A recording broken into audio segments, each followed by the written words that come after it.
എടാ നീ ഇത് എവിടെ പോയതാ? നീ എന്താ വിളിച്ചാൽ ഫോൺ എടുക്കാത്ത? എടാ എവിടെയെങ്കിലും പോകുമ്പോൾ പറഞ്ഞിട്ട് പൊയ്ക്കൂടെ? സാമേ, എടാ എന്നാ പറ്റി? നിത്യയുടെ ഫോൺ കുറച്ചു മുമ്പേ ആക്റ്റീവായി. ആ സമയത്ത് ലൈവ് ലൊക്കേഷൻ കാണിച്ചത് നിന്റെ വീടാ. എടാ അത് നിനക്കെന്നെ സംശയമുണ്ടോ?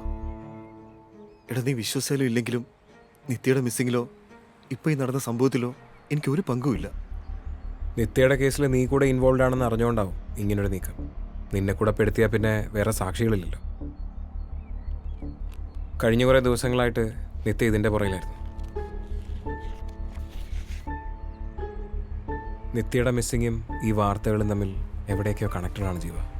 പക്ഷേ അവളെന്തിനാണ് ഇതിൻ്റെയൊക്കെ പുറകെ പോകുന്നത്? രാഖി നിത്യയുടെ സ്കൂൾമേറ്റാ. ഈ കുട്ടിയുടെ മിസ്സിങ്ങിലും അവൾക്ക് എന്തെങ്കിലും സംശയം തോന്നിയിട്ടുണ്ടാവണം. നിത്യ ഇതിന് പിന്നാലെയാണെന്നറിയുന്ന ആരും ആയിരിക്കണം അവിടെ മിസ്സിങ്ങിന് പിന്നിൽ. അതിലെന്നെ കൂടെ ഫ്രെയിം ചെയ്യണമെന്ന് അവർ തീരുമാനിച്ചിട്ടുണ്ടാവും. ഇപ്പോൾ നിന്നെയും. ATM നിന്ന് ക്യാഷ് വിഡ്രോ ചെയ്തതും എൻ്റെ ഒഫീഷ്യൽ നമ്പർ അവിടുത്തെ സെക്യൂരിറ്റിയുടെ കയ്യിലെത്തിച്ചതും വീട്ടിൽ വന്ന് വസുതയെ അറ്റാക്ക് ചെയ്ത് മോളെ കൊണ്ടുപോയതും ഇപ്പോൾ നിത്യയുടെ ലാസ്റ്റ് ഫോൺ ലൊക്കേഷൻ നിൻ്റെ വീടായതൊക്കെ അതിൻ്റെ ഭാഗമായിട്ടായിരിക്കണം.